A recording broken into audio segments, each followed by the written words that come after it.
Nada, desde la oficina de la UNESCO, entonces saludar, en primer lugar agradecer a la Universidad Nacional de Avellaneda por la organización del evento y por apoyar a través del Departamento de Cultura, Arte y Comunicación todas estas instancias para la Agenda 2030 para el desarrollo y todas finalmente las metas, los objetivos para el desarrollo sostenible. Entonces, a veces cuando se habla de cultura se piensa que se está hablando de algo como que va en paralelo al desarrollo y nosotros realmente lo vemos como algo que es la base y que propone, digamos, no solamente desde la perspectiva intelectual, sino también como la posibilidad del establecimiento de las industrias culturales y todo lo que es su transformación entonces de los saberes en desarrollo.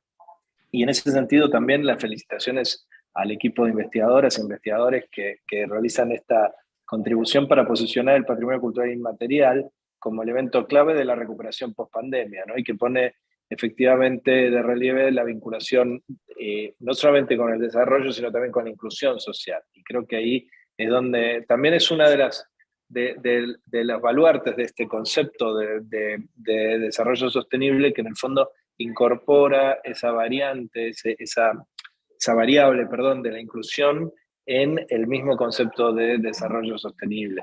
Y este proyecto que surgió en el marco de esta red de cooperación académica en patrimonio cultural inmaterial de Latinoamérica y el Caribe, que se llama RECA, que la oficina viene apoyando además desde su creación en 2017 y con la que hemos colaborado muchísimo en todo lo que es promover el patrimonio inmaterial y estamos firmemente comprometidos en continuar trabajando en esta tarea. Quería también felicitar a la nueva red interuniversitaria sobre patrimonio cultural inmaterial en América Latina y el Caribe, creada dentro del programa UNITWIN de la UNESCO y que tendrá como universidad anfitriona justamente a la Universidad Nacional de Avellaneda, junto a las Universidades Nacionales de Rosario en Argentina, la Universidad Nacional de Asunción en Paraguay y la Universidad de la República en Uruguay como instituciones socias. Esta red UNITWIN abre nuevas oportunidades de colaboración estrecha para continuar trabajando para la salvaguardia del patrimonio cultural inmaterial en la región y a través de la investigación, la generación de capacidades y conocimientos junto a las comunidades y la consolidación de redes. Nosotros vemos las redes así UNITWIN no solamente, y las cátedras UNESCO en este marco, no solamente como espacios de formación de recursos humanos, sino casi como espacio de militancia, ¿no? De llevar los temas que nos mueven, los temas que hacen al centro de las prioridades de la UNESCO, asumidos por nuestros socios en las universidades y llevados a la práctica, llevados al debate público, a la discusión con la sociedad civil y a todos los campos de la sociedad. Entonces, realmente es buenísimo que estemos trabajando a nivel de UNITWIN entre las universidades de los distintos países de la región y realmente nos llena digamos, de orgullo, pero también nos pone muy contentos de que los temas de patrimonio inmaterial sean tratados de esta manera. Más tarde, uno de nuestros jefes, Ernesto Tone, subdirector general de Cultura de la UNESCO, va a dar un pequeño mensaje por video, pero yo quería darles la bienvenida como representante en Argentina también, y Uruguay y Paraguay, justo de la red. Entonces, era esta ocasión que agradezco muchísimo y les mando un gran saludo a todas y todos los colegas de la Universidad de Avellaneda y todas las presentes. Muchísimas gracias. Yo lamentablemente me tengo que retirar. Muchas gracias, Ernesto, por tus palabras. Le voy a pasar entonces la palabra a la doctora Patricia Domecq, secretaria de Investigación y Vinculación Tecnológica Institucional, para que, bueno, nos deje un saludo. Gracias, Leticia. Sí, buenas tardes. Hola. Sí, buenas tardes a todos y todas. Bueno, es un placer estar en el inicio de esta actividad. La verdad que para nosotros es muy importante para nuestra universidad. Realmente en el marco, digamos, de nuestra internacionalización, somos una universidad que desde el comienzo buscamos tener, digamos, una actividad permanente de intercambio, de vínculo, de relación con organismos internacionales, con otras universidades. Lo cierto es que esta es una actividad más que organiza, bueno, Mónica Guariglio con la Cátedra UNESCO, con la red, digamos, de patrimonio inmaterial que se está constituyendo, para nosotros es muy relevante, y la actividad en sí, pero también el hecho de que nos vincula, digamos, con muchas otras universidades. Estamos hablando de una producción que va, digamos, o que se manifiesta en la red, pero también en un libro, en bibliografía, en hechos concretos, digamos, y realmente es muy, muy, muy valioso, y da muestras de este intercambio, ¿no? Que no es solo de palabras, sino que hay productos concretos, actividades concretas e intercambios reales. Así que, bueno, nosotros desde aquí apoyamos, y realmente creemos que es importante, digamos, sostener este tipo de acciones y de estrategias, ¿no? Para la universidad y para todo lo que sea internacionalización entre universidades y con otros organismos. Gracias.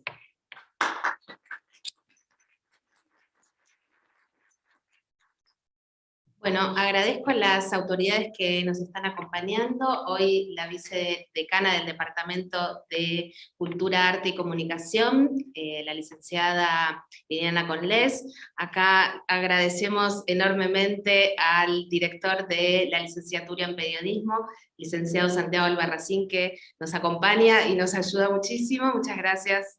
Y le voy a pasar la palabra a nuestro decano del Departamento de Cultura, Arte y Comunicación para que nos dé un saludo, que está conectado remoto.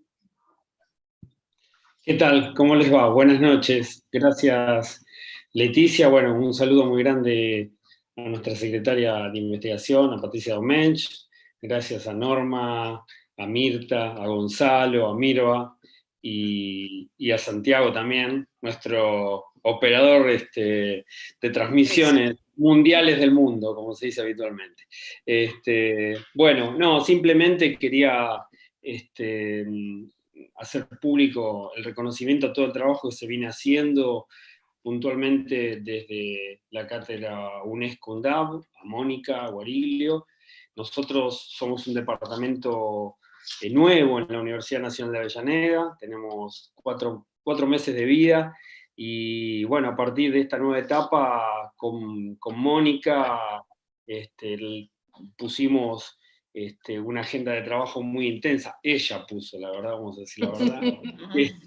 Y lo que nosotros estamos haciendo es acompañar y, por supuesto, compartir los frutos de todas estas actividades que se vienen realizando con mucho éxito.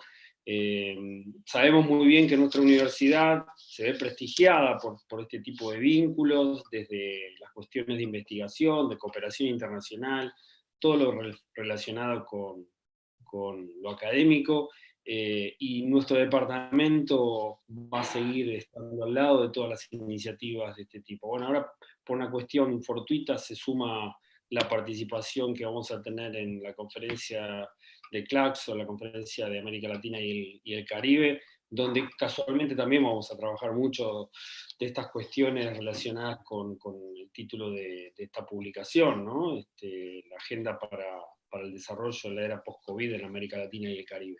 Así que vamos a traer alguna idea como para poder sumar y proponer, y bueno, simplemente eso.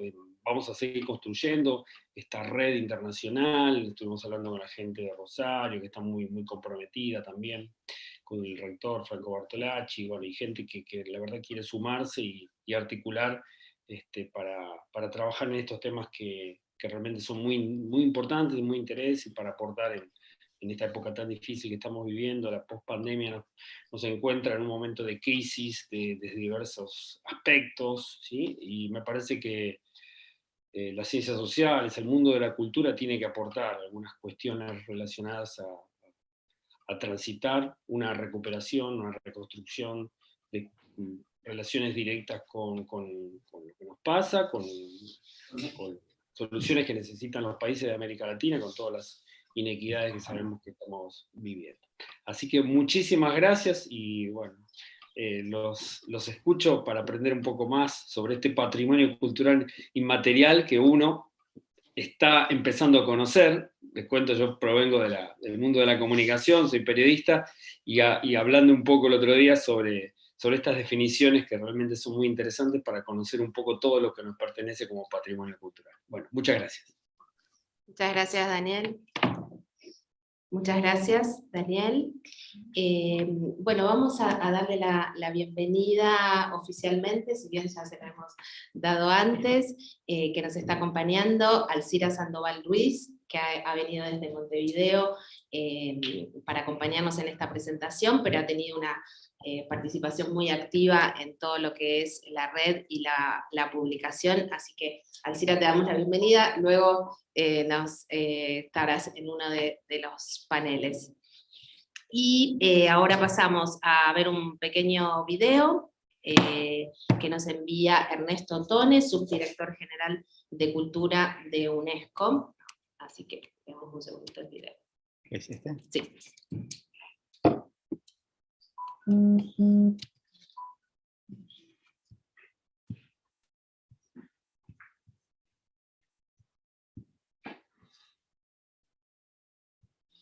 Gracias por acompañarnos.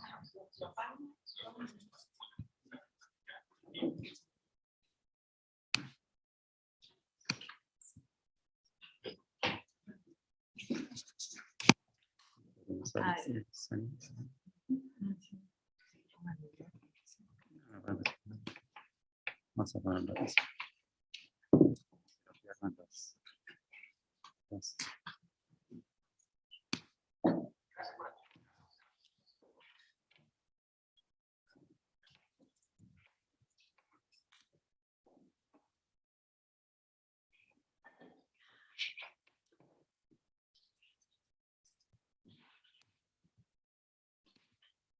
Gracias por acompañarnos en la presentación de la publicación Patrimonio Cultural y Material e Inclusión Social, aportes para la agenda de desarrollo de la era post-COVID en América Latina y el Caribe.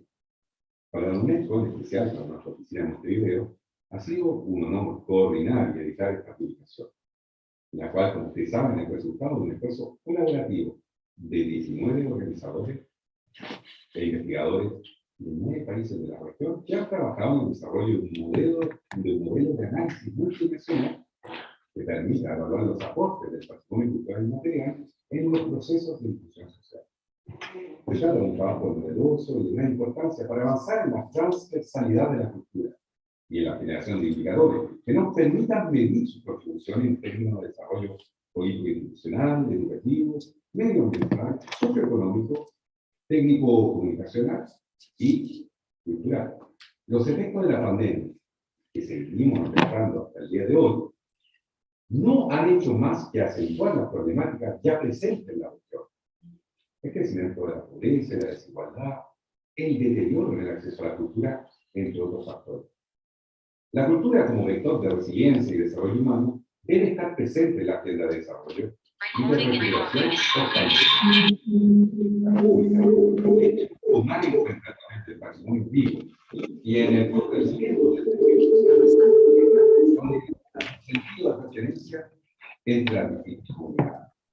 Es una herramienta esencial para la consecución de la Agenda 2030. La publicación incluye también una serie de 7 estudios de casos, centrados cada uno en una práctica de interpretación concreta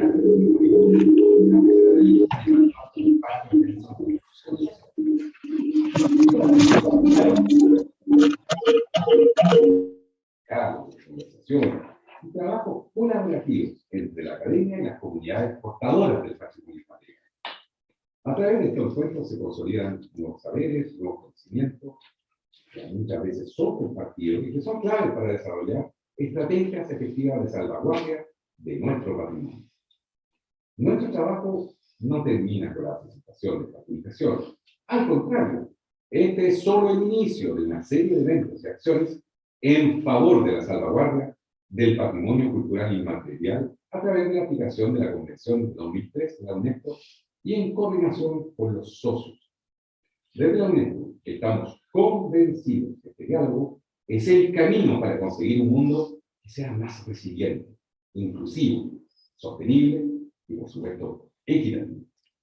Es por eso que la Conferencia Mundial sobre Políticas Culturales y Desarrollo Sostenible, MONDIACULT 2022, que se realizará en el mes de septiembre en México, reunirá a la comunidad internacional y supondrá un hito para posicionar la cultura como un bien público global, de donde el patrimonio cultural inmaterial no debe estar ausente. Quiero agradecer especialmente a todo el equipo de trabajo y a la red de cooperación académica en patrimonio cultural inmaterial de Latinoamérica y el Caribe por este ejercicio de investigación aplicada, que supone una clara apuesta por los principios de la Convención de 2003. También a nuestros socios, en especial, y a la CEGIP, por apoyar esta iniciativa. Para terminar, me gustaría felicitar la reciente creación dentro del programa UNICLIN de la Red Interuniversitaria del Patrimonio Cultural Inmaterial de América Latina y el Caribe en la Universidad Nacional de Avellaneda y con universidades socias en Argentina, Paraguay y Uruguay. Sin duda, esta red contribuirá al fortalecimiento de capacidades sobre el patrimonio vivo en la educación superior y a la generación de redes para la investigación y desarrollo de proyectos regionales. Disfruten el evento y de la publicación. Muchas gracias y hasta luego.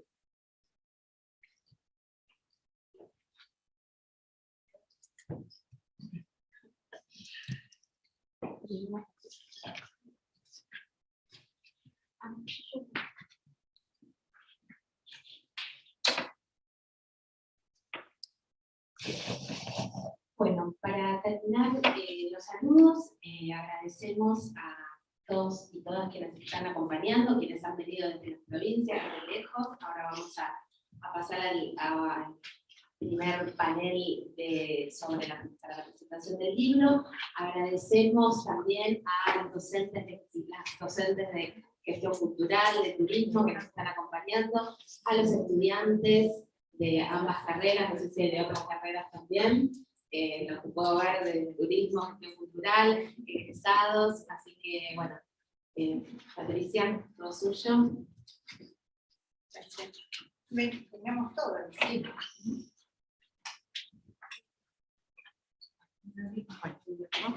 Sí, sí, vos me vas diciendo. ¿Ponés el PowerPoint? Por supuesto. ¿Ya? Sí, sí, Perfecto. ponelo para así ya. Hace cuando yo te diga el cambio, así ya yo no me tengo que ocupar de eso. Perfecto. ¿Querés que yo dé una mano, Santi? No, también. Lo que pasa que eso sí yo tendría que leer un poquito. Está muy bien. Y después lo... Bueno, buenas tardes. Sí. Buenas tardes a todas y a todos. Muchísimas gracias por estar. Ha llegado el momento. Vamos a iniciar esta presentación por primera vez del libro, que por supuesto ustedes pueden acceder en acceso abierto porque está en el UNESDOC de UNESCO, pero antes de empezar quisiera fundamentalmente agradecer, bueno, primero a la universidad por darnos este espacio, a Mónica y a todo el equipo por apoyar esta presentación. Agradecer a la UNESCO muchísimo por todo el apoyo. Además de Alcira, yo quisiera también agradecer a una gestión anterior, que es la de María Frick, y el acompañamiento que tuvimos también de una personal de UNESCO, que fue María Bau, que realmente colaboró muchísimo en todo lo que es la gestión de una publicación de esta envergadura. Y por sobre todas las cosas, bueno, agradecer a la RECA y a todo el grupo de la RECA, ¿no? que estamos, y que ahora en este momento tenemos una partecita de los autores presenciales y otra parte virtual, y somos poquitos hoy, somos del grupo argentino, porque en realidad nuestra idea es continuar con estas presentaciones en los distintos países, y es como ir abriendo de a poquito los capítulos del libro, ¿no? Así que, bueno, esto no es una clase, es justamente una presentación, y aquí me acompaña la doctora María Luz Gendere, y la doctora Mercedes Mariano. Bien, vamos virtualmente. Nos va a acompañar Norma Lebrán, que desgraciadamente no pudo viajar a último momento por cuestiones de salud, que todos conocemos, no es COVID, pero bueno, las pestes del invierno. Y Gonzalo Andrés también, desde Santa Fe, Paraná, tampoco pudo viajar. Bien, iniciemos la presentación. Entonces, como ya se adelantó, vamos a pasar a la segunda. Esto, ¿cómo se gestó? Se gestó a través de un proyecto. En plena pandemia, julio del 2020, iniciamos un proyecto que fue totalmente virtual, digamos, porque obviamente no podíamos movernos a ningún lado, y ese proyecto tuvo por objetivo, ¿sí?, generar lineamientos teórico-metodológicos para el análisis multidimensional de prácticas comunitarias, donde el PCI resulta un factor clave en procesos de inclusión social para el pleno ejercicio de los derechos. Ese fue nuestro objetivo general, y específicamente el proyecto, que tenía una duración de un año, más o menos un año,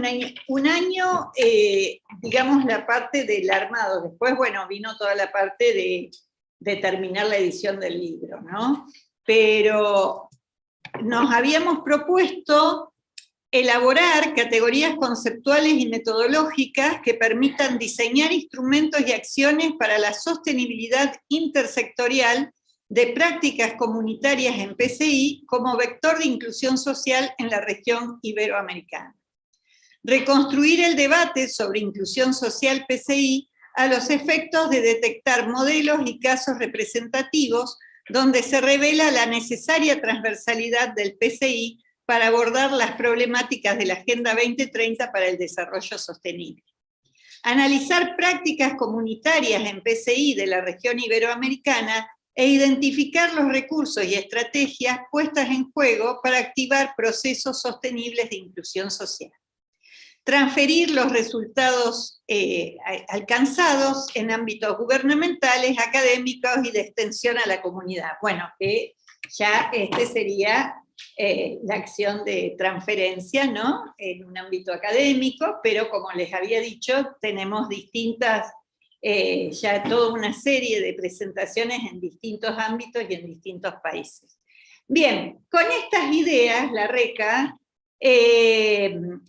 impulsada por UNESCO, tuvo dos socios muy también que apoyaron con mucha fuerza este proyecto, como lo fue el Crespial, donde David Gómez, yo fui la responsable, y David Gómez corresponsable por Crespial, y la CEGIP, que también estuvo presente en esta idea de fundamentalmente apoyarnos en todas las acciones de transferencia. También quiero agradecer a estas dos organizaciones. Bien. ¿Quiénes participamos? Acá están los autores. Yo, disculpen, pero quisiera nombrarlos a todos, porque esto realmente fue un trabajo colaborativo. El primer capítulo prácticamente estamos todos, como fue una gran, digamos, elaboración conjunta, poder hacer un primer capítulo donde de alguna manera nos pusimos de acuerdo sobre qué queríamos decir, qué nos interesaba, qué acuerdos teníamos, qué consensos, qué discusiones se daban, y fue muy rico ese proceso. Creo que el trabajo interdisciplinario que se hizo y de discusión con muchísimo respeto nos enriqueció muchísimo, ¿no?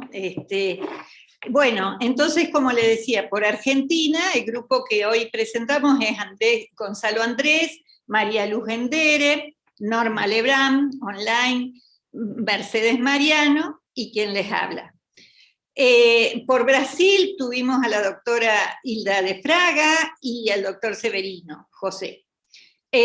Por Colombia, Yurani Guevara Sotelo, David Gómez Manrique, como representante de Crespial en ese momento, y Manuel Sevilla, de la Universidad de Cali.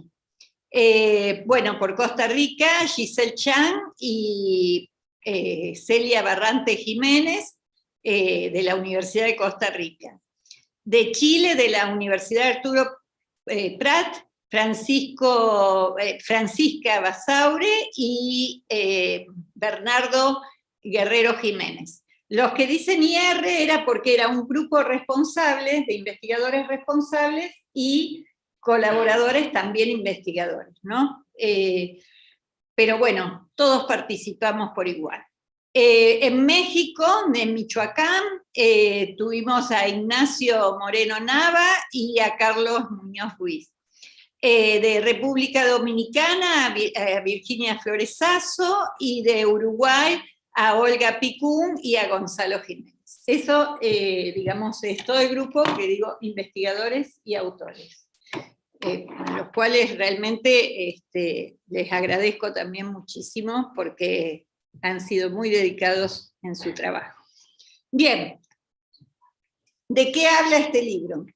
Este libro tiene una primera parte que trabaja todo este tema de la co-construcción dialógica interdisciplinar, el marco teórico metodológico común, los derechos culturales, la Convención 2003, los organismos internacionales, las comunidades, sustentabilidad, territorio, las dimensiones analíticas a las que llegamos en este modelo abierto y los debates en curso. Hoy vamos a tratar al menos algunas partecitas de esa primera parte y vamos a tratar algo del tercer capítulo de la segunda parte, que es del capítulo 3 al 10, donde hablamos del análisis comparado de los dispositivos jurídicos para la salvaguarda del PCI. Estarían los 7 análisis de caso, Brasil y Colombia, las mujeres protagonistas, Costa Rica, la tradición del boyero, México, la sericultura, República Dominicana, el carnaval y las problemáticas con el turismo, Chile, la religiosidad popular del norte, y Uruguay, que plantea algo que no está en la convención, pero que es muy interesante como aporte, que es la escuela rural como un espacio de la comunidad donde, digamos, de alguna manera el PCI está muy presente. Creo que esto también es un aporte, entre todos los aportes que podemos encontrar en el libro, también resulta algo interesante para empezar a pensar. Bien, vamos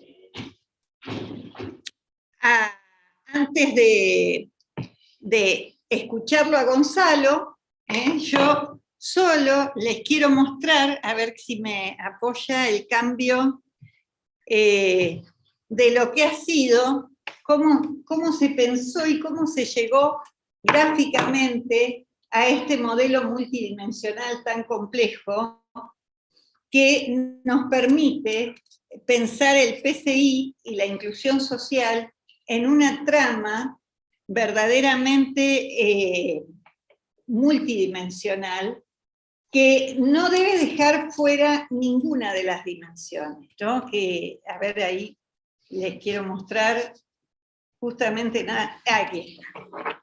Bueno. Pero vamos a compartirlo para que se pueda ver desde afuera también. Lo compartimos. Si se ve muy chiquito, volvemos acá. ¿Sí? A ver si se puede compartir.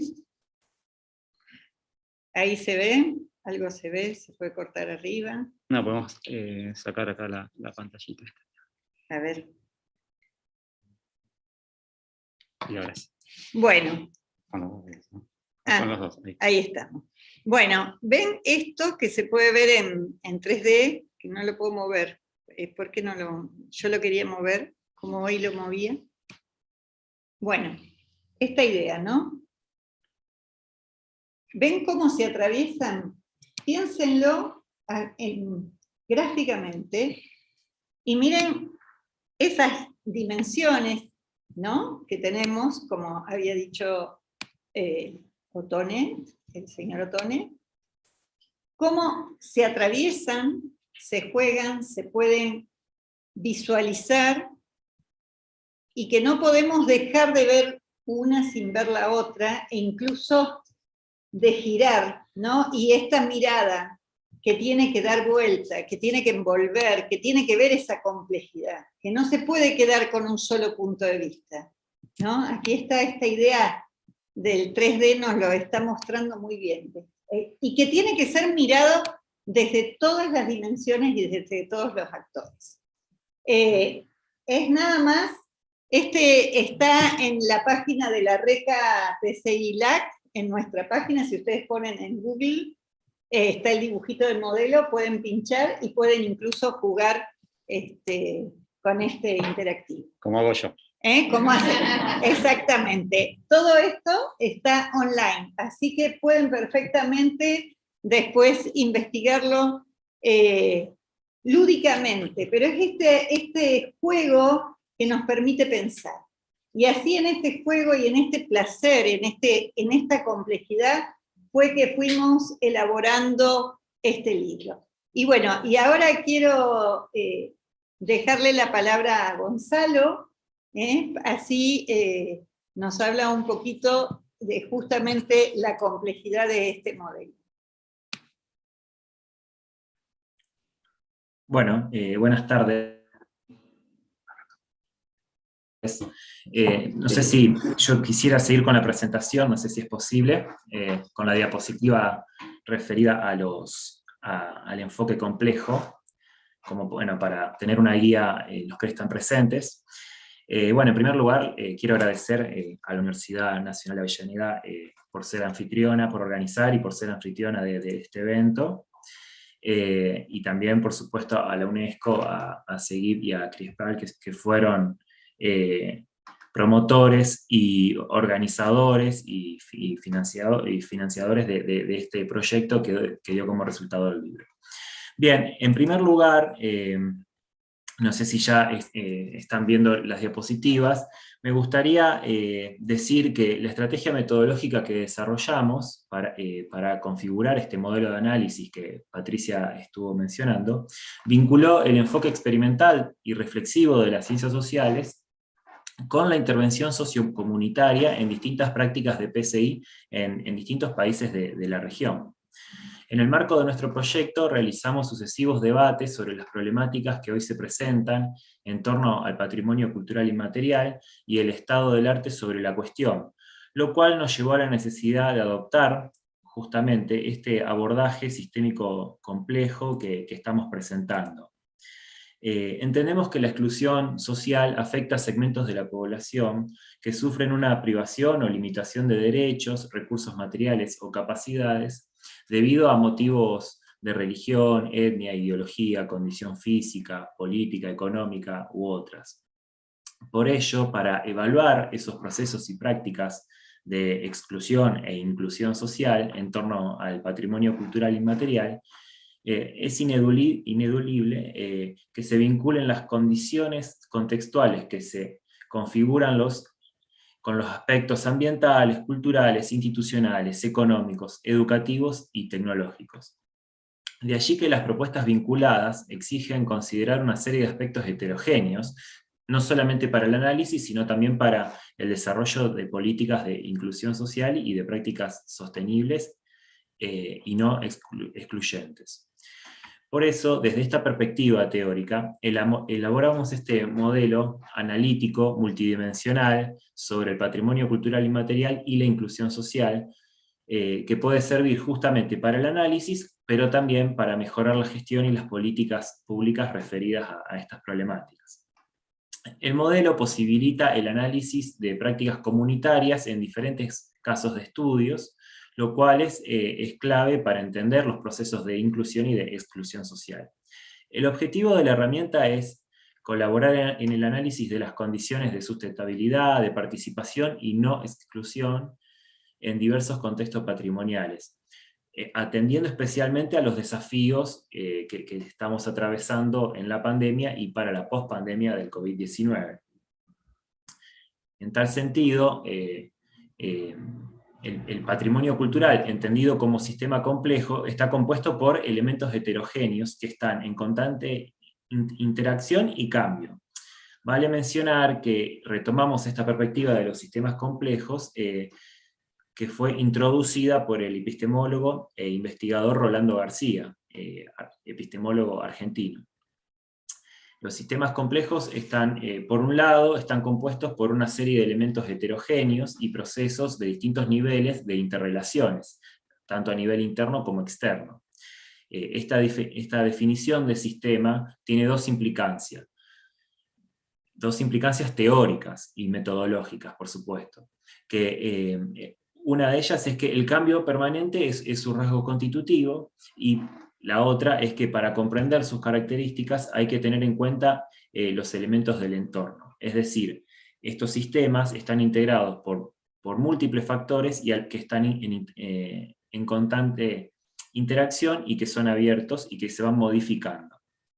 Por otro lado, el vocablo complejo lo tomamos en el sentido etimológico que proviene del latín, como complexus, en el cual refiere a una estructura que está trenzada, plegada, enredada.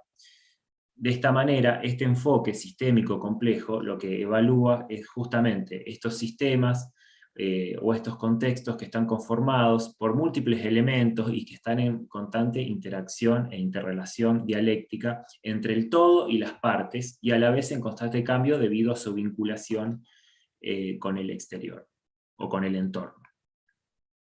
En este sentido, se presenta como desafío evaluar las prácticas y los procesos de inclusión social en torno al patrimonio cultural inmaterial, vinculados con las condiciones contextuales que configuran los aspectos ambientales, culturales, institucionales, económicos, educativos y tecnológicos. Después, si podemos continuar con la siguiente diapositiva, podemos plantear que, a partir de lo expuesto, es claro que toda acción de desarrollo sostenible que involucre al patrimonio cultural solicita que tanto las organizaciones y las instituciones, así como también los sujetos intervinientes, participen asumiendo un profundo compromiso ético, sin desconocer los procesos del devenir histórico que contextualizan la situación problemática a la que se enfrentan. Asimismo, consideramos que la sostenibilidad del patrimonio cultural y su contribución a la inclusión social tienen que ser entendidos como procesos complejos que involucran tanto a las instituciones académicas como también a la participación de los sujetos. Ello implica asumir por parte de las instituciones y de las comunidades un compromiso responsable hacia la profundización del debate en torno al patrimonio cultural inmaterial y sus aportes para la inclusión y el desarrollo. A su vez, a partir de este enfoque multidimensional, conseguimos que los grupos de trabajos tienen que ser intersectoriales, interinstitucionales, y también incluir a participantes que no forman parte de los ámbitos académicos, y eso realmente constituye un desafío. Esto implica, desde el ámbito académico, escuchar con amplitud y aprender de aquellas personas que, si bien no forman parte o no se inscriben de una tradición disciplinar, no por ello carecen de conocimientos o de experiencias específicas vinculadas a las problemáticas del patrimonio cultural, la inclusión social, tanto a nivel local como a nivel global. Asimismo, esta disponibilidad de escucha horizontal de todas las partes resulta ineludible para que quienes estén comprometidos en la puesta en obra de acciones tendientes a concretar los objetivos de desarrollo sostenible propuestos por la ONU. Con todo, el enfoque metodológico de intersaberes que proponemos desde este proyecto refiere a una co-construcción sociotécnica y cultural fundamentada en un marco consensuado de saberes y de prácticas en torno al patrimonio cultural inmaterial, los conocimientos disciplinares y las prácticas de las comunidades, que pueden aportar y que pueden ser requeridos para lograr un genuino y coordinado proceso de inclusión social en un hábitat saludable y equilibrado. Entonces, con el fin de posibilitar la elaboración de un marco teórico consensuado que contemple conocimientos en patrimonio cultural inmaterial que han quedado relegados de los sistemas formales de educación, nos interrogamos cómo, desde los ámbitos académicos, es posible generar la disponibilidad hacia nuevas formas de producción de conocimientos, sustentadas en una metodología de trabajo que promueva la interdisciplina y la co-construcción de intersaberes.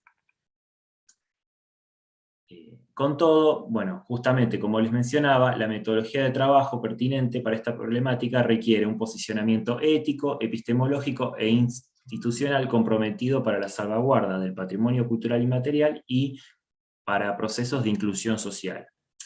Pero también es preciso la configuración de modelos, instrumentos y técnicas de investigación que sean adecuadas para analizar esta trama compleja que estamos mencionando, que involucra al patrimonio cultural con la inclusión social. Y eso es justamente lo que a continuación mis colegas van a presentar, y les cedo la palabra.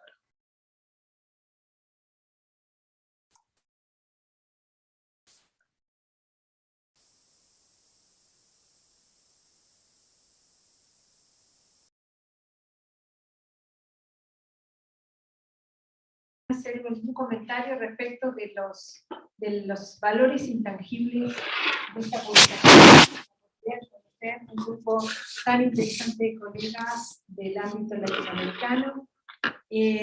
Al principio parecía que no nos íbamos a poner nunca de acuerdo porque todos hablábamos sobre cosas diferentes, y finalmente, y con toda la pandemia de por medio, nos pusimos de acuerdo, hicimos este trabajo. Y gran parte de todo eso fue el tesón de Patricia de reunirnos y convocarnos por Zoom periódicamente, de recordarnos la tarea que teníamos que hacer, y bueno, y de llevar el timón de este barco, así que me parece importante. Y la otra cuestión interesante es que el equipo argentino de 5 no nos conocíamos previamente, no habíamos trabajado antes. Por un lado, Mercedes y Norma son de mi equipo, Gonzalo del equipo de Patricia, y comenzamos a trabajar de manera coordinada, y fue realmente muy interesante, y creo que esto puede ser el comienzo de cosas fructíferas en el futuro.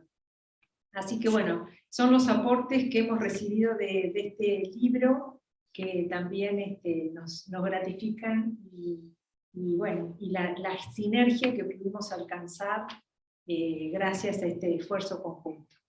En este marco de lo que he estado exponiendo también Gonzalo, les quería comentar algunas cuestiones respecto de la propuesta metodológica que presentamos en este libro, que consiste en la construcción de indicadores para evaluar la sustentabilidad de determinadas prácticas y manifestaciones del patrimonio cultural y material y su vinculación con la inclusión social. Esta metodología la elegimos en primer lugar porque permite evaluar conceptos complejos que son multivariables, es una herramienta útil para evaluar la situación actual y por lo tanto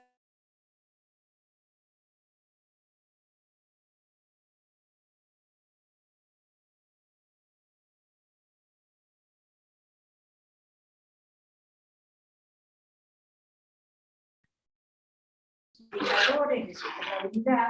Quisiera hacer algunas precisiones respecto de la noción misma de sustentabilidad. Este es un concepto que tiene en su origen una base ecológica, pero que luego adquirió un carácter más complejo y más amplio para alcanzar también una proyección a los aspectos sociales y culturales.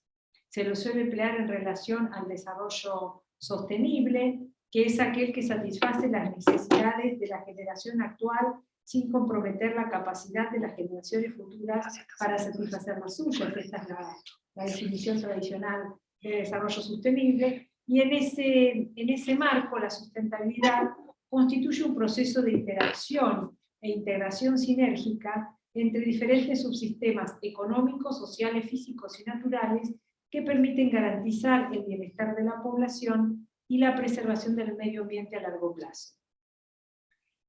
La articulación entre el concepto de sustentabilidad y de patrimonio cultural se fue incrementando e intensificando en las últimas décadas.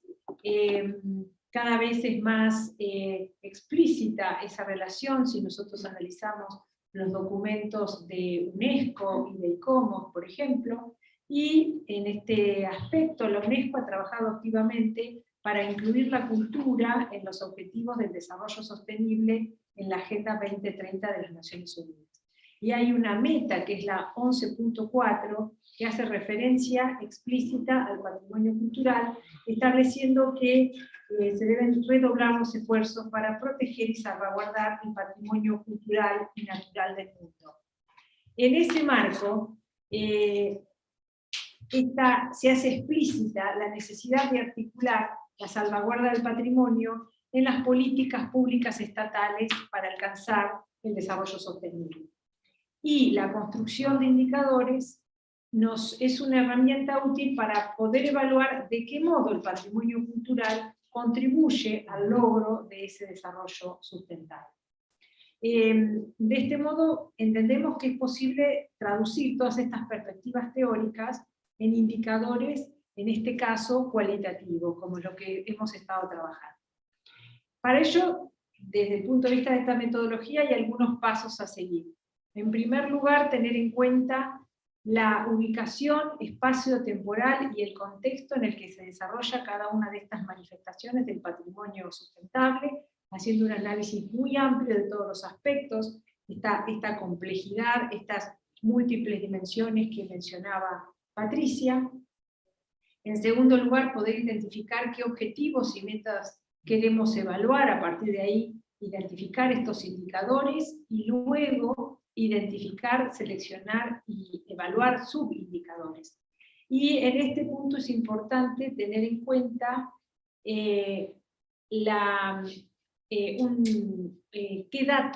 con qué datos vamos a trabajar. Y esto tiene que ver con la confiabilidad de la información y con la accesibilidad de la información sobre las cuales vamos a evaluar estos indicadores. Y esto puede ser a partir de información confiable que ya ha sido producida, a partir de distintas fuentes documentales, por ejemplo la normativa, los presupuestos, etcétera, las políticas, pero también recolección de datos originales a través de entrevistas, de encuestas, de grupos focales, de distintas técnicas de recolección de datos. Nosotros en el capítulo 1 elegimos un conjunto de aspectos medibles para poder, que consideramos que pueden aportar información sobre diferentes expresiones del patrimonio cultural y material en la región, y también las posibilidades que tienen para la inclusión social. Definimos 6 dimensiones y una serie de indicadores generales por cada dimensión.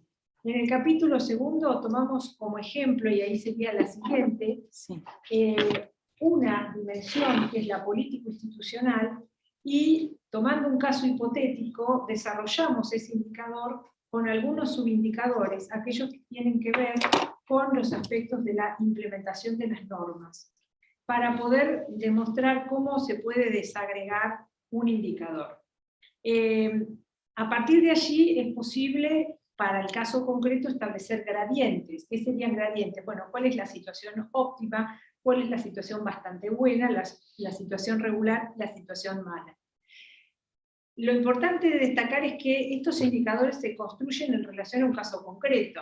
Entonces, no es una receta que nosotros podemos aplicar tal cual, sino los indicadores, los subindicadores, los gradientes, tienen que ver con cada caso. Lo óptimo es lo óptimo que uno puede alcanzar en una circunstancia concreta. Y la suma de los gradientes de todos los indicadores permite construir un índice de sustentabilidad. ¿Para qué es útil esta metodología? Porque yo, a partir de los índices, voy a poder determinar cuáles son las debilidades, muy claramente. Y esa identificación de debilidades le va a decir no solamente a los gestores del patrimonio, sino a todas las personas que están involucradas en la salvaguardia del patrimonio cultural y material, las comunidades, los grupos y los individuos que habla la Convención, poder identificar cuáles son los aspectos débiles que necesitan atención urgente. Y también, finalmente, este tipo de metodologías sirven para hacer evaluaciones comparativas entre casos similares. Entonces, cuando uno construye indicadores, también tiene que pensar que pueden ser susceptibles de replicarse en otros casos similares y poder establecer estudios comparativos. Bueno, espero no haber sido demasiado técnica con todas estas cuestiones.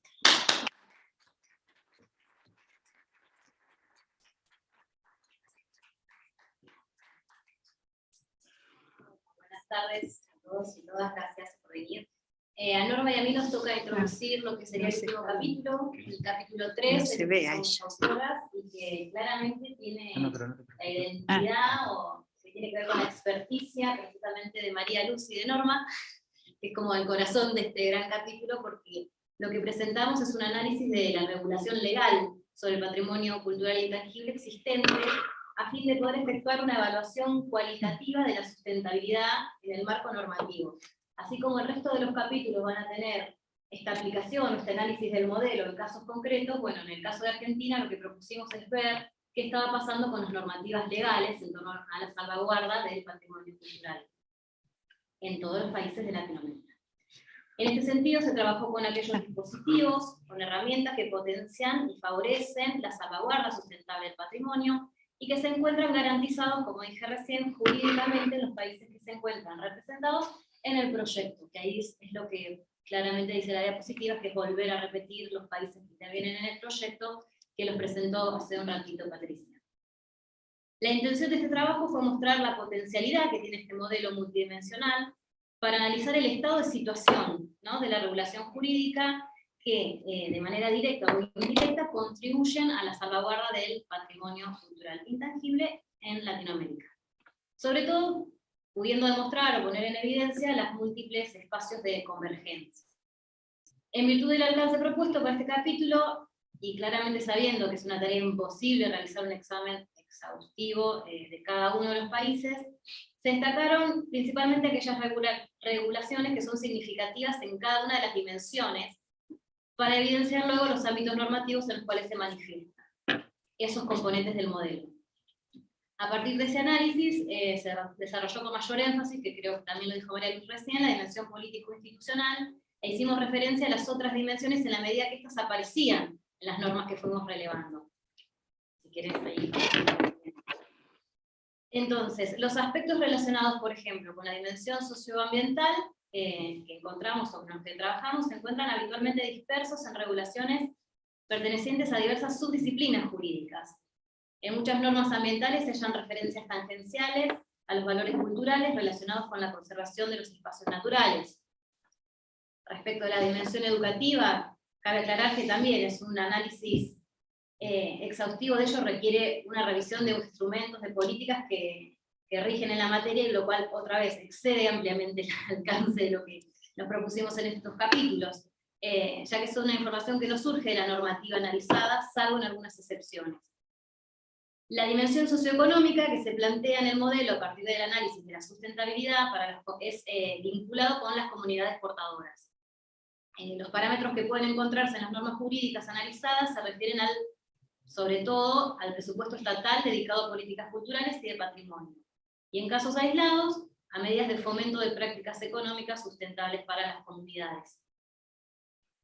Por sus propias características, la posibilidad de realizar una evaluación de la dimensión cultural también fueron relativamente limitadas, porque entendemos que el concepto de cultura es transversal a todas las dimensiones, que implica una diversidad de manifestaciones, de prácticas, de saberes, de representaciones, de actores, que sería como imposible ser abordadas en su totalidad en una norma, en una ley. Y finalmente, en relación con la dimensión técnico-comunicacional, se evidencian grandes diferencias en el derecho comparado. Un aspecto a considerar es la difusión, ya que habitualmente se contempla en un sentido universal, tanto en las normas patrimoniales como en las normas generales relativas a los medios de información.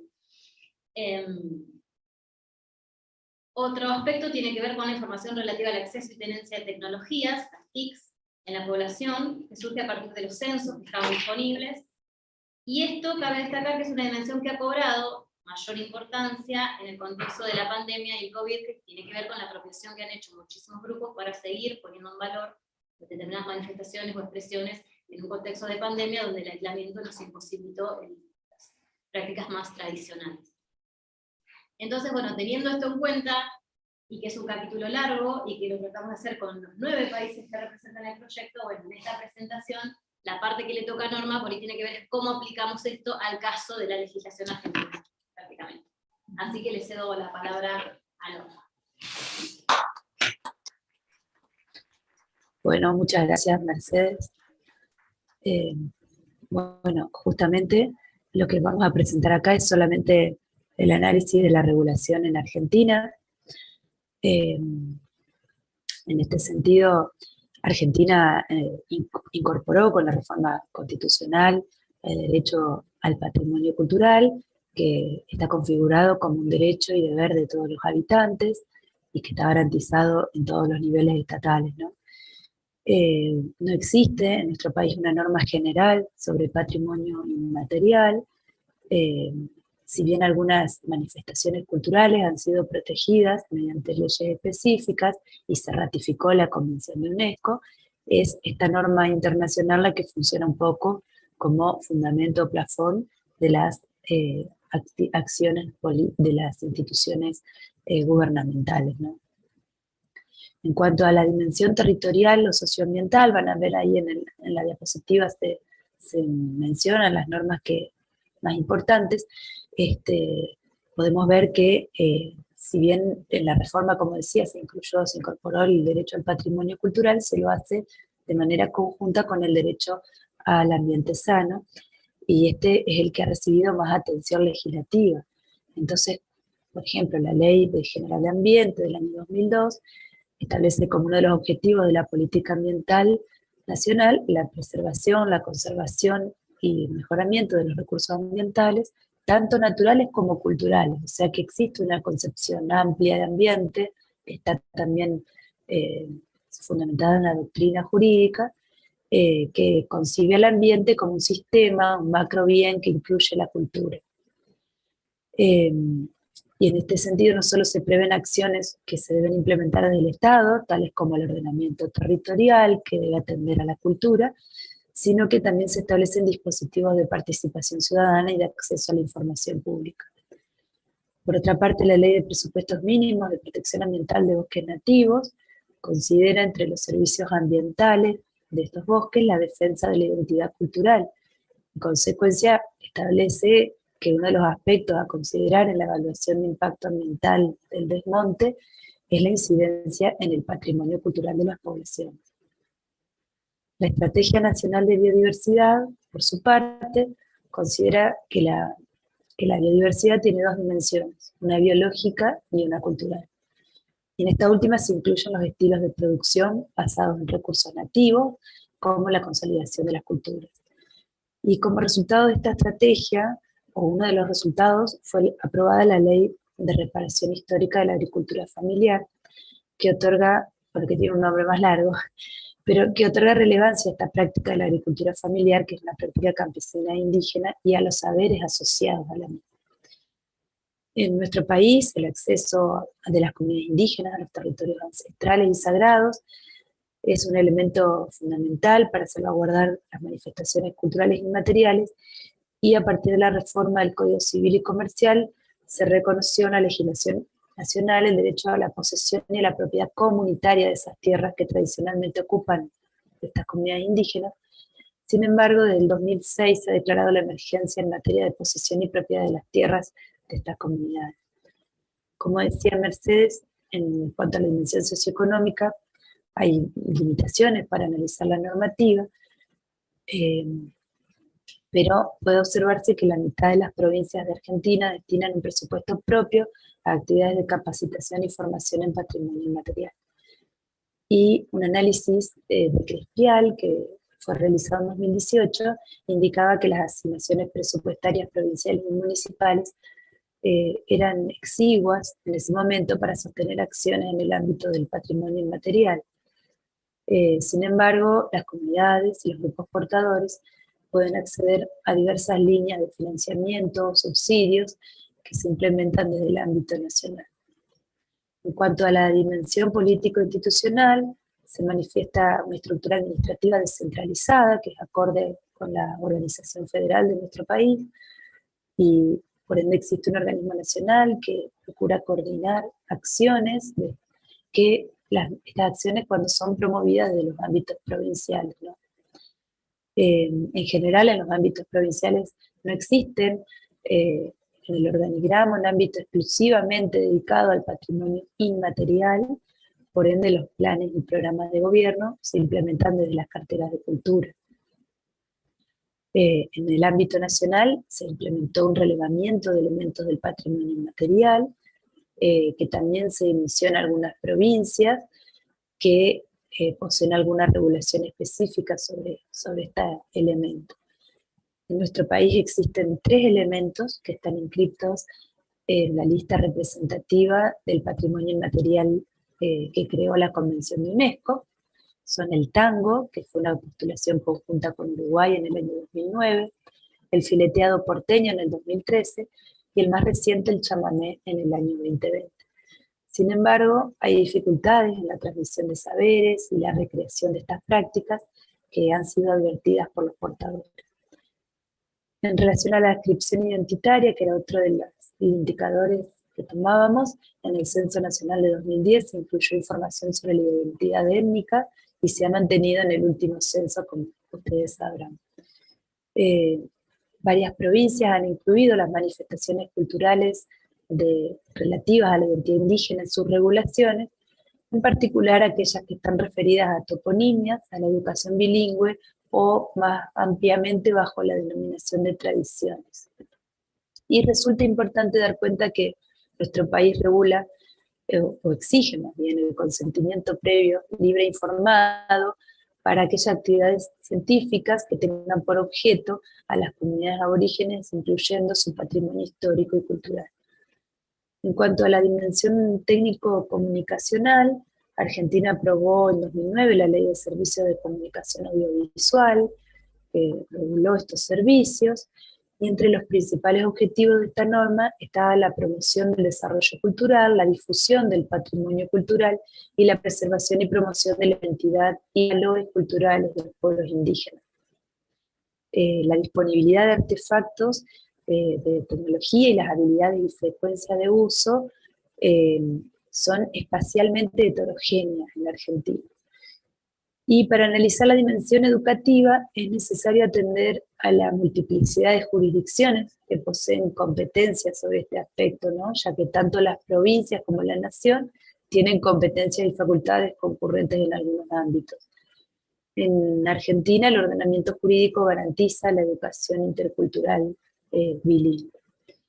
Y a partir de esta muy breve exposición sobre la regulación en Argentina, si podemos pasar a la próxima diapositiva, podemos considerar que el panorama del derecho positivo ofrece herramientas para comprender cuál es el alcance de esa garantía del derecho al patrimonio cultural y si se cumple, digamos, en algún punto esta sostenibilidad en el ámbito normativo. Vemos que a pesar de las normas reseñadas, diversas manifestaciones inmateriales que se relacionan con espacios territoriales del dominio privado, como pueden ser los desplazamientos estacionales de veranada e invernada de rebaños, no se encuentran previstas legalmente. Y a ello podemos agregar que la especulación inmobiliaria, los mega emprendimientos turísticos y la minería extractiva a cielo abierto continúan siendo algunos de los principales obstáculos a los que se enfrentan los portadores en la actualidad y que no encuentran una garantía jurídica para respaldarlo. A su vez, hay algunas incongruencias regulatorias en el uso de los espacios públicos para las manifestaciones culturales o sobre la accesibilidad y la transmisión de las mismas en nuestro país. En Argentina, algunos aspectos como el derecho al ambiente sano, el acceso a los territorios ancestrales y sagrados, o la inscripción identitaria se encuentran debidamente garantizadas por el ordenamiento jurídico.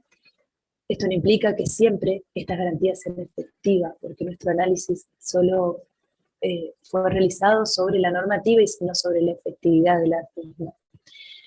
Y otros aspectos como la dimensión educativa o la política institucional son objeto de articulaciones e impulsos que tienen en mira algunas manifestaciones del patrimonio inmaterial.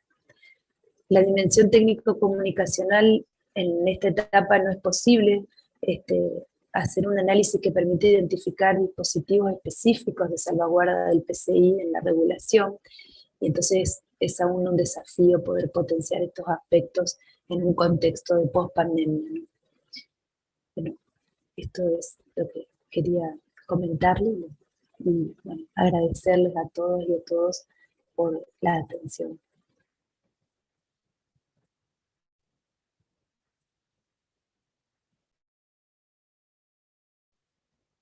Allí queda el link del libro.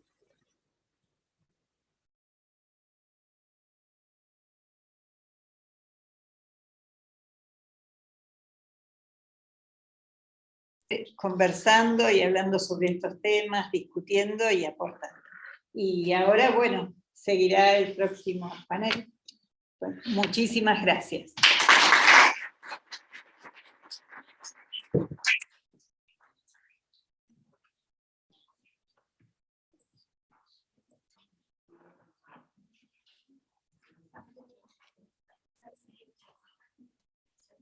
Sí.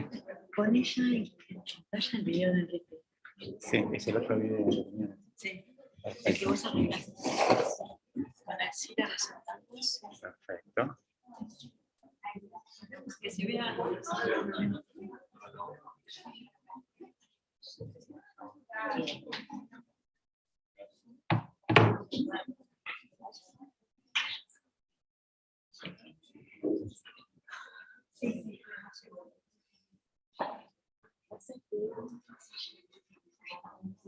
¿Lo voy pasando, te parece?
Y principalmente de la Universidad de Avellaneda, para hacer posible esta publicación, la cual pone de relieve la importancia de estas expresiones en el contexto de la nueva agenda. Del Espacio Cultural Iberoamericano de la SEGIP, de la Secretaría General Iberoamericana, consideramos fundamental la definición de la nueva era en las políticas públicas para el PCI en el momento actual. Estamos convencidos de la conformación de esa nueva agenda global, local y regional, una agenda con enormes oportunidades, sustentada desde la academia y con una institucionalidad responsable, una academia vital, sobre todo una ciudadanía capaz de expresarse e incidir en la toma de decisiones.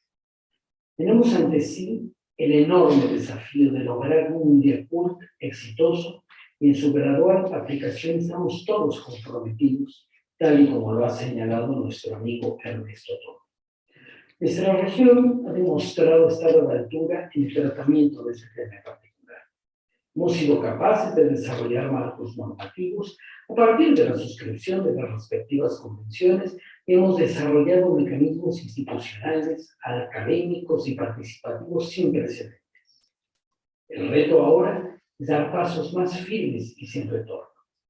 La cooperación cultural iberoamericana se ha consolidado en los años recientes y es seguramente en temas relacionados al PCI donde aún tenemos mucho que trabajar y avanzar.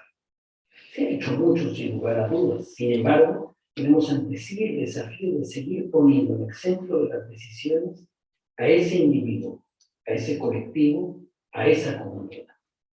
Tenemos las herramientas necesarias para dar un salto firme y seguir apostando por el pleno ejercicio de los derechos culturales. Tenemos una visión compartida, comprometida, respetada y referencial sobre la cultura y el desarrollo sostenible y sobre el PCI en particular. Para nosotros, este es un tema propio y apropiado. Tenemos un modelo que es reconocido y respetado a nivel global.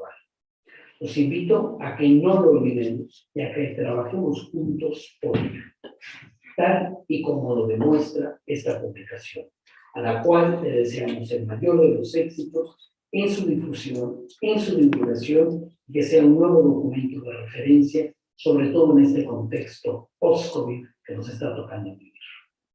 Enhorabuena a todos los autores y felicidades nuevamente por la presentación de esta publicación. Un abrazo muy afectuoso desde la Secretaría General Iberoamericana.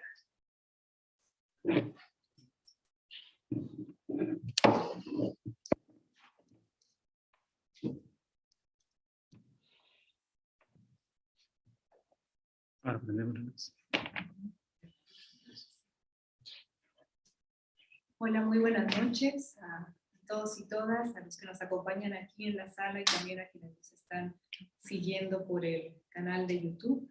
Muchas gracias, Mónica, por acogernos en la universidad. Ahora vamos a empezar con una nueva parte de esta discusión. Es una discusión más bien más informal, un diálogo entre varias de las autoras y personas que han participado de esta publicación.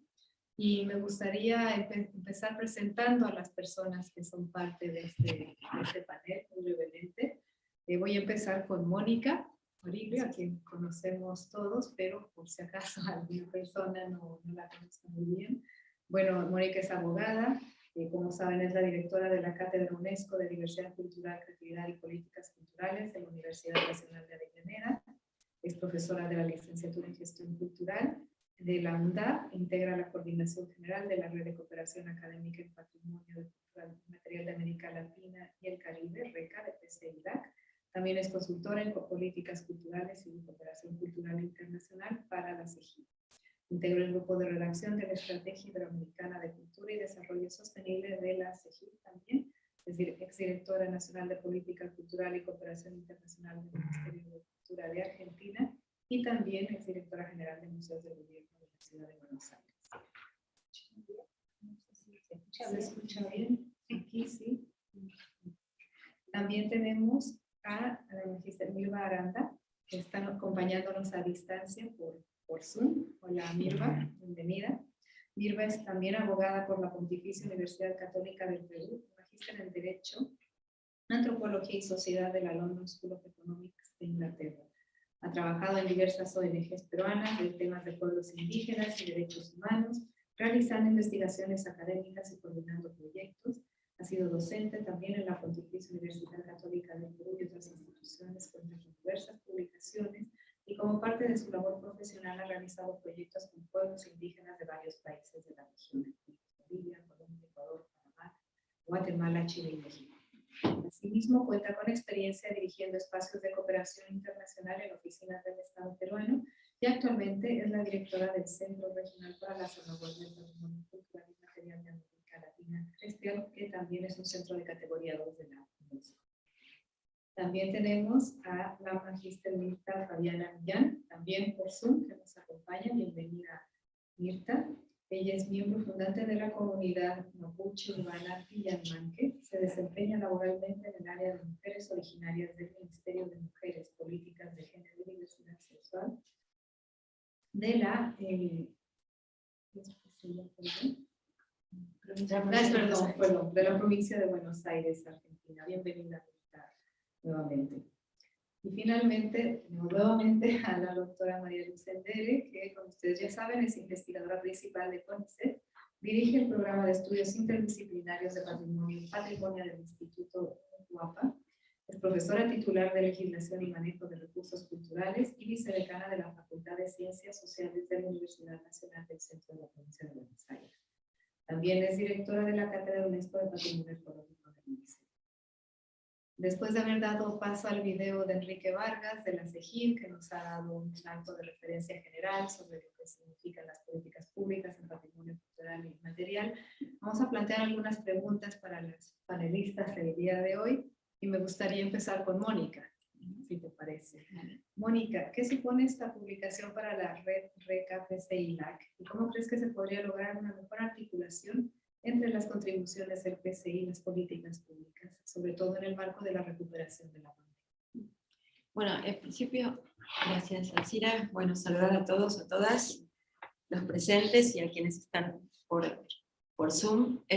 Me parece que uno de los valores principales de la red de cooperación académica en PCI, cuando se constituyó en 2017, fue ser capaces de trabajar asociadamente desde distintas instituciones, fortalecer precisamente las investigaciones de cada una de estas instituciones, sumando conocimiento, insumos y posibilidades también de trabajar juntos en la visibilización del patrimonio cultural inmaterial. Uno de los ejes centrales de esta publicación, y en eso tiene mucho que ver el trabajo de Patricia coordinando todo el equipo, es precisamente, digamos, después de un relevamiento que nosotros hicimos de cómo estaba la formación en PCI en las distintas instituciones académicas, planteamos la necesidad de desarrollar trabajos de investigación más profundos que permitieran generar otro nivel de vinculación desde nuestros espacios académicos con el conocimiento del patrimonio cultural inmaterial. Se vio en lo que señaló Norma Lebrán a propósito de la cuestión legislativa, la debilidad existente, en principio en Argentina, donde estamos, y por supuesto también en muchos de los países de la región. Nosotros estamos seguros que la construcción de estos intersaberes en el ámbito de redes de estas características permite justamente fortalecer quizás, o encontrar, mejor dicho, buscar juntas, alternativas que nos permitan resolver esas fragilidades preexistentes. Por otro lado, la intención desde la Universidad Nacional de Avellaneda de crear una red universitaria con 3 universidades socias, ya se dijo antes, Rosario, la Universidad Nacional de Rosario en Argentina, la Universidad de Asunción en Paraguay y la Universidad de la República en Uruguay, es un paso más respecto de este proceso. Es decir, nosotros somos conscientes de que históricamente hay una predilección de análisis, de investigación sobre el patrimonio construido. Y estamos convencidos de que se está dejando afuera un montón, universos completos, y se vio sobre todo en el marco del COVID-19, o sea, universos completos que acumulan inmensidad de saberes, conocimientos, tradiciones, que nosotros, a los cuales, en todo caso, no digo que debemos intervenir, sino que debemos ser capaces de, por lo menos, de ver. Y en ese sentido, en los ámbitos de formación académica, también ser capaces de potenciar esos otros saberes. Hay una discusión de fondo a propósito de qué significa el conocimiento, qué se entiende por conocimiento, y entonces hay una discusión también de fondo respecto de quiénes determinan qué se conoce y qué no, y qué escala de prioridades hay entre esos distintos modos de conocimiento. Entonces, la estrategia, digamos, que hemos encontrado en este intercambio de profesionales es justamente sumar esfuerzos para empezar a abrir la agenda. Yo creo que Mondiacult 2022, y lo dijeron también, lo dijo Ernesto Tone en el video y Enrique Vargas de la CIGIP, me parece que Mondiacult 2022 es un escenario propicio para pensar en abrir la agenda precisamente de esta temática. Quitar, no voy a decir correr el protagonismo del patrimonio material, pero sí ser capaces de ver que la realidad es bastante más compleja y que pensar el patrimonio cultural se piensa de distintas formas. En todo caso, es un aporte que creo que podemos estar haciendo entre todos y todas, y lo más importante es este trabajo horizontal de distintas instituciones. Muchas gracias, Mónica. Efectivamente, el trabajo en red vemos que está haciendo ahora la clave, lo discutíamos hace un rato con el rector, la importancia de este trabajo y cómo a través de este trabajo en red realmente es la manera más efectiva de empezar a generar cambios sustanciales y estructurales más allá de los diálogos, reuniones internacionales, reuniones de alto nivel que puedan sostener en otros ámbitos más tecnológicos. La coordinación en red de las universidades es fundamental, ¿no? Entonces, a partir de ahí realmente se pueden generar cambios sustanciales en lo que vaya a pasar al futuro y en este caso en temas vinculados al PCI. La siguiente pregunta me gustaría hacerla a Mirva del Crespial. Y Mirva, nos gustaría saber desde el Crespial cómo creen ustedes que pueden aportar a este proceso y cómo verías tú las acciones del Crespial como organismo especializado y centro de categoría 2 de la UNESCO para apoyar este trabajo y continuar la aplicación de todo lo que se ha ido descubriendo en esta investigación con base a la Convención de 2003 y los proyectos que ustedes tienen. Muchísimas gracias. En primer lugar, un saludo para todos los organizadores. Muchas gracias a la Universidad Nacional de Avellaneda por esta invitación, muchas gracias a Patricia y a Mónica por su entusiasmo, por haber seguido al frente de la red en estos tiempos difíciles. Muchas gracias a la UNESCO, obviamente, en especial a la oficina en Uruguay, que ha sido impulsora también de esta red, de este trabajo colaborativo, y bueno, también a la CEGIP, que ha estado con nosotros desde el comienzo, ¿no? Desde el 2017. Ya se ha explicado un poco cómo nació esta red, para involucrar a todas las universidades de América Latina en el estudio de lo que es el PCI, y como ahora inclusive ya hay algunas universidades que van a formar una red UniTwin, que también va a ser seguramente un fuerte motor de impulso para estas actividades, ¿no? Nosotros como centro de categoría 2 estamos muy interesados en este intercambio con la academia. Nosotros somos el centro, digamos, especializado en patrimonio inmaterial de América Latina. Teníamos, en el momento que se inició este proyecto, 16 países miembros. Como ustedes han visto, 9 de nuestros países participaron en esta investigación, y ahora tenemos 18. Se han unido hace poco Panamá y Nicaragua al centro, estamos muy felices.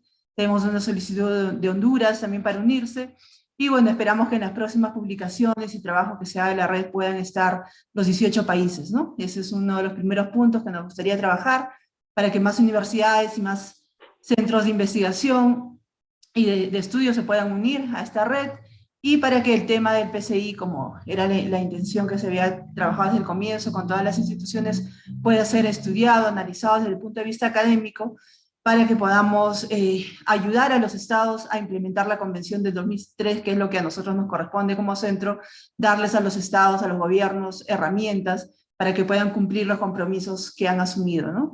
Como ustedes sabrán, la Convención del 2003 les exige a los estados que puedan dar políticas, normas, que puedan designar presupuestos para que el patrimonio cultural y material de sus países sea en primer lugar reconocido, registrado, que hayan inventarios, y que luego las comunidades puedan elaborar planes de salvaguardia para estas expresiones culturales que con el apoyo del Estado puedan ser, digamos, conservadas de alguna manera, por usar ese término, digamos, general, pero como se ha dicho ahora, no solamente por la importancia que tiene el patrimonio inmaterial para la cultura, para la espiritualidad de los pueblos, las comunidades, sino también por el impacto que tiene esto en el desarrollo económico de las comunidades, en su inclusión social, y en todo lo que ahora en este trabajo de investigación hemos podido ver, ¿no? Y que, como ustedes ya lo han explicado, no es una cuestión que se pueda abordar fácilmente desde una sola disciplina, sino que tenemos que tener un abordaje complejo, para lo cual yo creo que esta publicación sirve mucho, ¿no? Hay otros intentos también desde la UNESCO, por ejemplo, el mismo marco de resultados que se ha hecho para medir cómo van cumpliendo los gobiernos con la convención, y otros estudios, análisis que se han hecho, y esperamos que esta publicación sea un nuevo impulso para eso, primero para conocer la realidad desde 9 países diferentes, la realidad de cómo está el patrimonio inmaterial y cómo está impactando, ¿no?, en la inclusión social de sus portadores, de las comunidades que tienen estas expresiones culturales, y en segundo lugar, para ver también con este modelo que se ha elaborado, como ustedes lo decían, para poder comparar, ¿no?, cómo se está avanzando desde diversos aspectos en la protección, en el reconocimiento de este patrimonio inmaterial, y cómo podemos apoyar para que esto sirva cada vez más para un mejor desarrollo sostenible, sustentable de las comunidades. Nosotros en el centro pensamos que además, después de la pandemia y todo lo que hemos pasado en estos últimos meses, en estos últimos años, se ha hecho mucho más evidente la necesidad de proteger y salvaguardar el patrimonio inmaterial como algo sumamente importante para que las comunidades puedan resistir y puedan luego sobreponerse a epidemias como las que hemos vivido.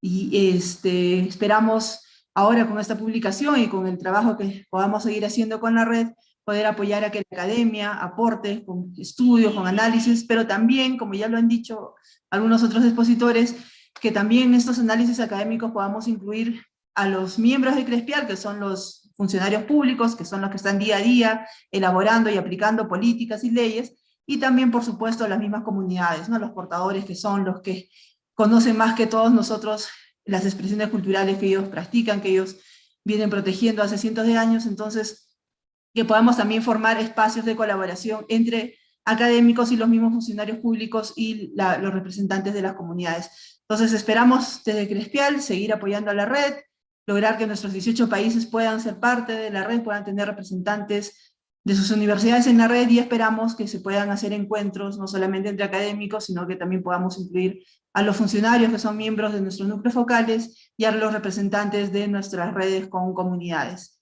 Y estamos muy felices de que esto se pueda seguir haciendo, de que hayamos logrado este resultado tan importante después de estas reuniones que empezaron en el 2017, y que ojalá sigamos con este mismo impulso para ahora en adelante. Muchísimas gracias.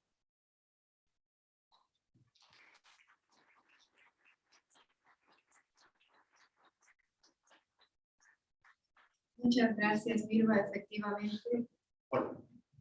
¿Ahora? Sí. Okay. Muchas gracias, Mirva, efectivamente es importantísima la colaboración del CRISPIAL para este trabajo en red, y como tú lo has dicho, los resultados de la publicación con los diagnósticos, con los indicadores, nos dan ya las pautas en lo que podemos continuar trabajando, sabemos dónde están las brechas, y con los casos de estudio vemos muy claramente cómo se pueden plantear soluciones desde ya, ¿no? Y comenzar a trabajar en posibles soluciones, tanto desde la política pública como desde el trabajo conjunto a nivel internacional y a través de la academia también, ¿no? Quien ha generado este trabajo. Voy a aprovechar de agradecer a Patricia, porque no lo había hecho, que realmente el trabajo de Patricia ha sido fundamental en toda esta coordinación, como muchos lo habían dicho, entonces realmente ella ha tenido mucho que ver y está teniendo mucho que ver también en la nueva coordinación de toda esta red de presentaciones que vamos a ir haciendo, ya que esta es la primera de varias, donde vamos a ir presentando los resultados de los distintos capítulos de esta publicación.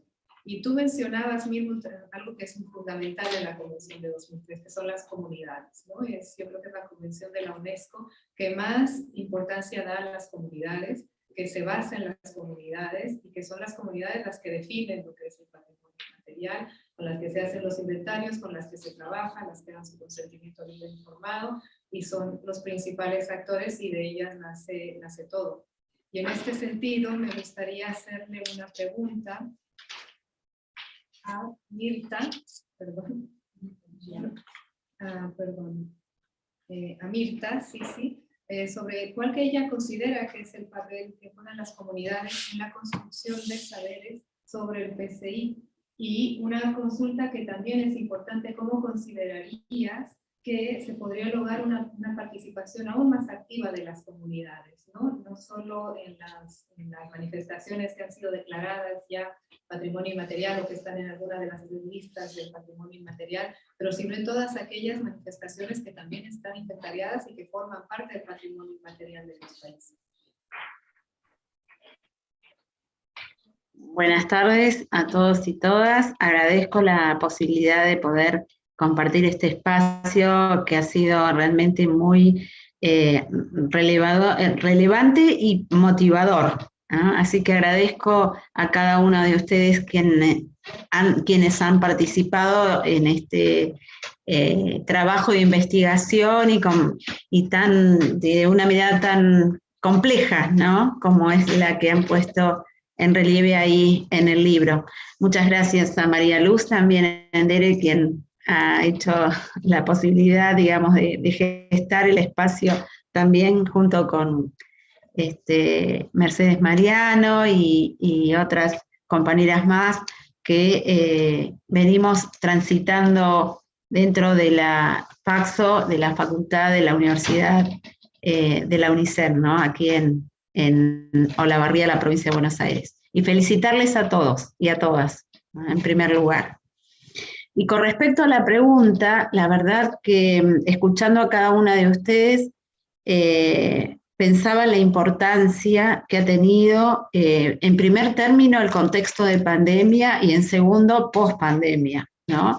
Y lo que ha implicado en las comunidades, en los pueblos originarios, teniendo en cuenta también esto que planteaban, la importancia del patrimonio cultural inmaterial.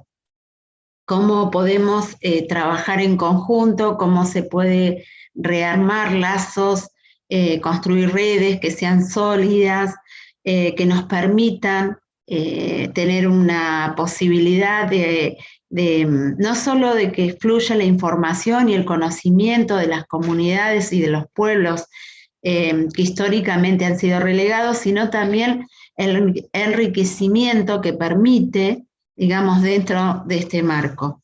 Y pensaba en la posibilidad, digamos, de la información que sea sustentada en estos marcos de investigación por universidades públicas. Celebro, digamos, que esto de poder indagar, reflexionar, vuelva, y también en forma de red con todo lo que implica UNESCO y el resto de las instituciones de nivel internacional. Por lo cual sería importante, ¿no?, empezar a trabajar en conjunto de una manera que se vea esta red enriquecida de parte de investigadores, de parte de miembros de pueblos originarios, donde esta nueva forma de enfoque epistemológico se puedan ver reflejado en esos contenidos, pero también que una de las miradas fuertes que nosotras y nosotros estamos hoy en día poniendo el foco, que es que no solo las políticas sean, digamos, enunciadas, sino que sean totalmente efectivas, ¿no? En el caso de este resguardo de estos espacios ancestrales, de memoria, de conocimiento, y también pensando que los miembros de pueblos originarios somos sujetos de derechos. Parece una obviedad, pero no, lamentablemente hay que repetirlo muchas veces para que se pueda plasmar en las políticas públicas. Así que acá hay un desafío muy grande, me parece muy interesante, y comparto las palabras de Mirma en el sentido de que hay que reforzar, ¿no?, de distintos espacios para que esto pueda ser logrado, que no sea en un tiempo muy lejano, sino que lo podamos ver plasmado en un tiempo más cercano, y que podamos entre todos y todas, no solo por el bien del patrimonio inmaterial de algunos, sino que cuando se favorece una política pública, somos favorecidos absolutamente toda la sociedad en su conjunto. Entonces esto no queda solo sectorizado, digamos, desde el sector de los pueblos originarios. Es verdad que es un sector relegado históricamente, con muchos déficits en cuanto a derechos, pero que también han habido avances, y esto es importante. Entonces me parece que es relevante, celebro, y ojalá que verdaderamente este sea un paso para poder sustentar lo que se venga más adelante, ¿no?, que sea un proyecto donde todos y todas podamos sentirnos reflejados de la misma manera, y por otro lado también enriquecido de la misma manera. Digo, desde el punto de vista del investigador, desde el punto de vista de los pueblos originarios, y en diálogo con las autoridades, y que se plasmen en políticas públicas. Así que desde mi lugar quería contarles brevemente la experiencia que tuvimos durante la pandemia, que fue la posibilidad de dictar un taller. Veníamos en la presencialidad, cuando nos agarra la pandemia, allí en la FACS UNICEN pudimos lograr pensar en la posibilidad de dar este taller, de dictarlo de manera virtual, y la verdad que a nosotros nos movilizó, primero por la posibilidad de realizarlo virtualmente, y en segundo término el alcance de poder trabajar desde también un pequeño espacio, pero no menor, que es dentro de la universidad, ¿no? El hecho de pensar también que lo que significa el idioma o los idiomas ancestrales hoy en la actualidad, que en muchos de los casos estamos pensando que están en situación muy grave de pérdida, ¿no?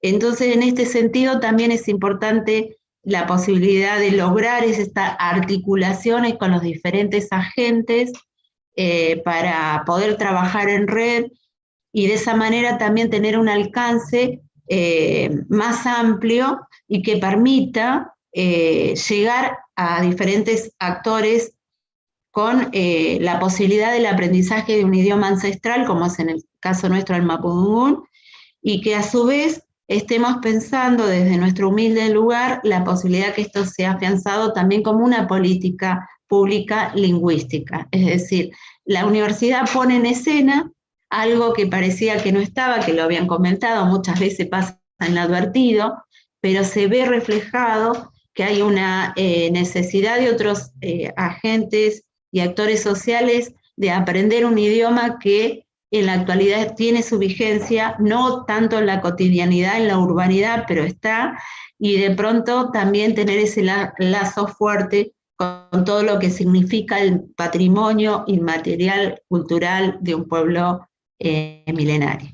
Así que, digamos, desde ese lugar sería lo que les puedo compartir y dejar abierto por si hay alguna otra consulta. Muchas gracias.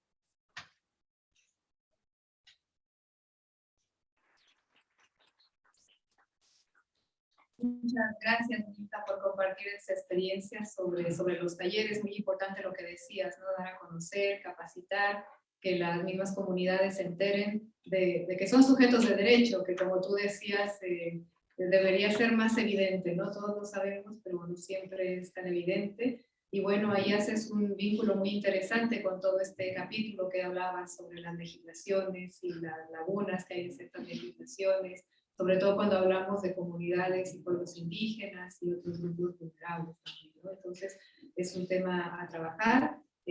Muy importante también lo que decía sobre seguir trabajando en red, especialmente con las comunidades y hacerlas partícipes e integrarlas en este trabajo en red. Muchas gracias por compartir esto con nosotros. Finalmente me gustaría hacer una pregunta a María Luz. María Luz, ¿qué oportunidades crees tú que abre esta publicación desde el punto de vista teórico y metodológico? Y también, ¿cómo crees que la academia podría contribuir a la generación de los saberes compartidos y la salvaguardia? Bueno, es un gran desafío para la academia empezar a pensar en clave de PCI, porque distintas disciplinas abordaban estos temas, pero cada uno compartimentado, ¿no? Los folcloristas, los antropólogos, los lingüistas, y ahora pensarlo en clave de PCI es un desafío, pensarlo en clave de gestión del PCI es un desafío, y pensarlo también como una gestión participativa desde el momento cero es un enorme desafío. Entonces, en todo eso creo que desde la academia tenemos un aporte que hacer, sobre todo a nuestros gobernantes, a nuestras autoridades, ayudándonos en este proceso. Y creo que este libro tiene algunas virtudes. Empezar a discutir un poco una metodología que todavía necesita ser probada, ser testeada en distintas realidades, y también a través de los capítulos ver no solamente las debilidades, sino también las fortalezas de los distintos países, mirando el análisis legal que hacíamos en el capítulo 3, podemos hacer un ranking, ¿no? De qué país estaba mejor y cuál estaba peor, y de cuál podíamos aprender. Cuando miramos a lo largo del libro los distintos capítulos, podemos hacer el mismo ejercicio, es decir, cuántas lecciones podemos aprender de los países que han andado el camino y tienen experiencias interesantes que compartir. Entonces creo que en el ámbito también de UNESCO y en el ámbito cristiano, que está haciendo este ejercicio del estado de la cuestión y de tratar de ayudar a los países a fomentar sus políticas, creo que se puede generar una sinergia, ¿no? Entre el aporte de la academia y también esta posibilidad de trabajar en red y de poder unir esfuerzos en enfocar los problemas que se pueden identificar. Yo creo que en Argentina, por ejemplo, hay muchísimo por hacer. Estamos casi en el punto cero, pero no es el caso de otros países, ¿no? Tenemos mucho que aprender de Colombia, de Brasil, de Costa Rica, y creo que es interesante este ejercicio de compararnos y de vernos y de poner en agenda algunas cuestiones. Muchas gracias.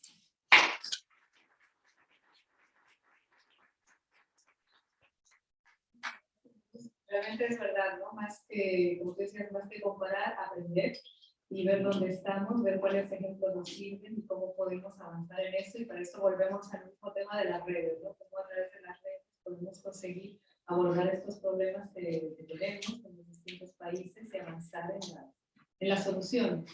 Y hablando de soluciones, me gustaría hacerles una última pregunta antes de pasar a alguna pregunta del público, y es en relación a esto, las soluciones. Si tuvieran que decir una idea o un aspecto en los que les gustaría avanzar a partir de esta publicación, de acuerdo a lo que ustedes han trabajado, una sola, ¿cuál sería? No sé quién quiere empezar. ¿Mónica? Yo creo que, bueno, a lo mejor no sería mi idea, creo que tendría que surgir de una lluvia de ideas entre los que ya estuvimos trabajando. Creo que sería interesante una segunda vuelta, después de haber logrado este libro que parecía un poco, no sé, irrealizable al principio. Me parece que lo pudimos lograr. Creo que una segunda vuelta estaría bueno. Con el equipo, con la gente, a través del diálogo entre nosotros estaría interesante, y a lo mejor una segunda vuelta, pero con más participación de comunidades y grupos de interés, ¿no? A ver qué surge ahí de... Yo tengo una idea. Patricia, para la gente que está en YouTube, Patricia nos va a dar una idea que tiene ella también. Sí. Bueno, yo creo que este libro fue realmente el primer ejercicio teórico metodológico. La segunda vuelta está, y el desafío es ahora, digamos, los casos que se estudiaron o se trabajaron eran casos que ya estaban vistos por los investigadores que participaron, y que se les pidió que volvieran al mismo tratando de aplicar el modelo. Pero creo que lo que ahora tenemos que hacer es ir al terreno y empezar a aplicarlo y en varios lugares.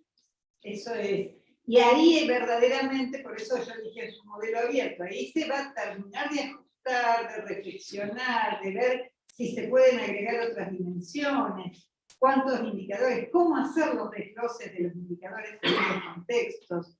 Digamos, esta es la invitación.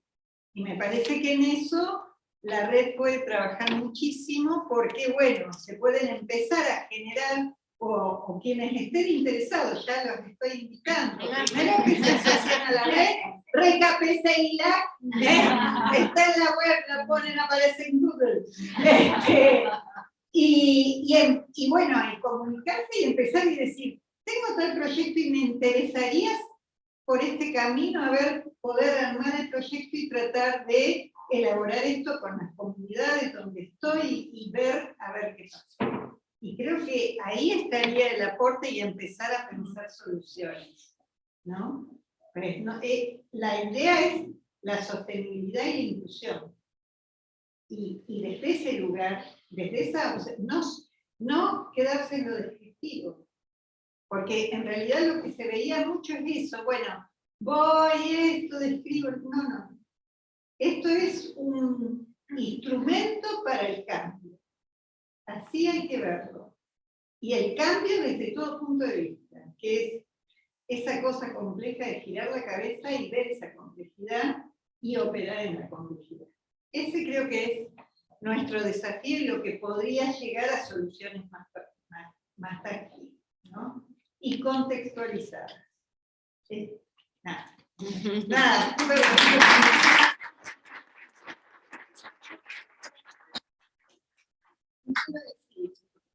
A veces al CONICET se lo ve con el guardapolvo blanco, con un laboratorio, con el tubo de ensayo. Yo quiero destacar, porque no lo dije, pero también tengo que agradecer, que los 5 investigadores de Argentina pertenecemos al CONICET, y creo que tenemos toda la exclusiva en CONICET, o vos la tenés, y todos tenemos la exclusiva en CONICET. O sea, estamos en las universidades, pero somos del CONICET, y lo quiero decir también.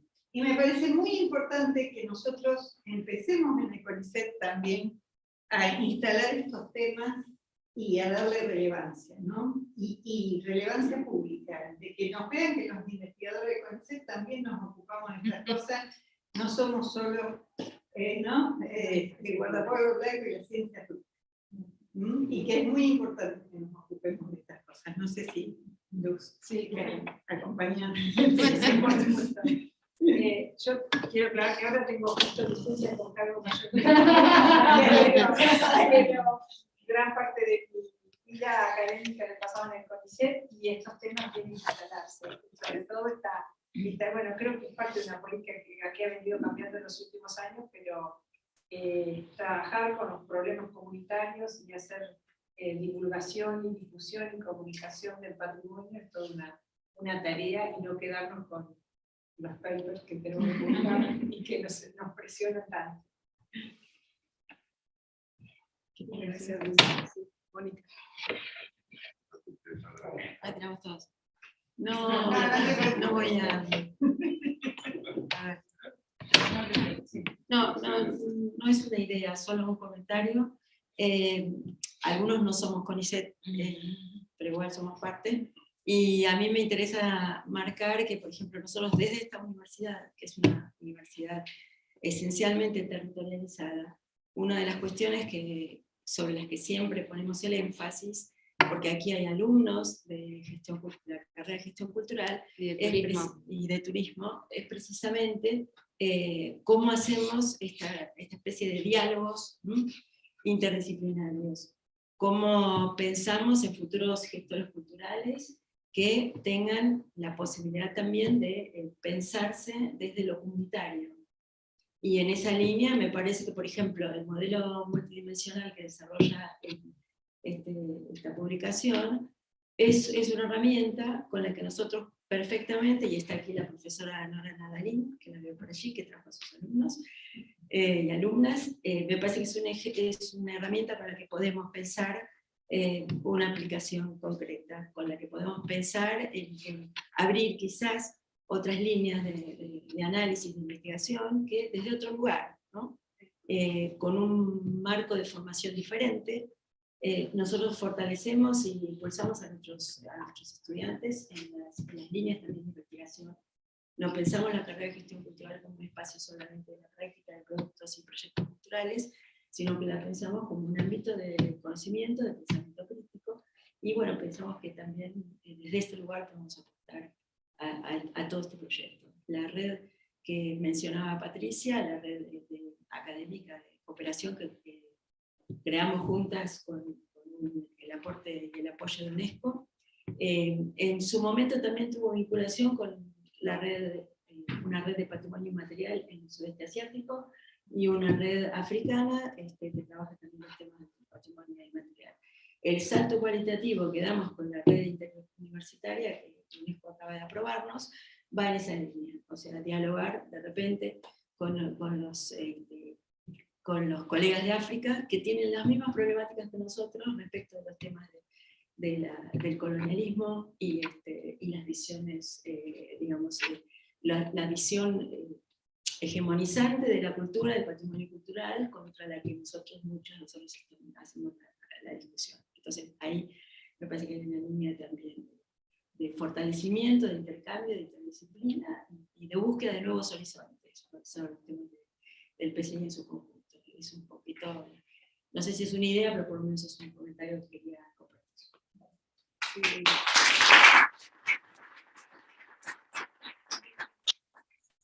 Es una idea y vemos que la lista de tareas va creciendo.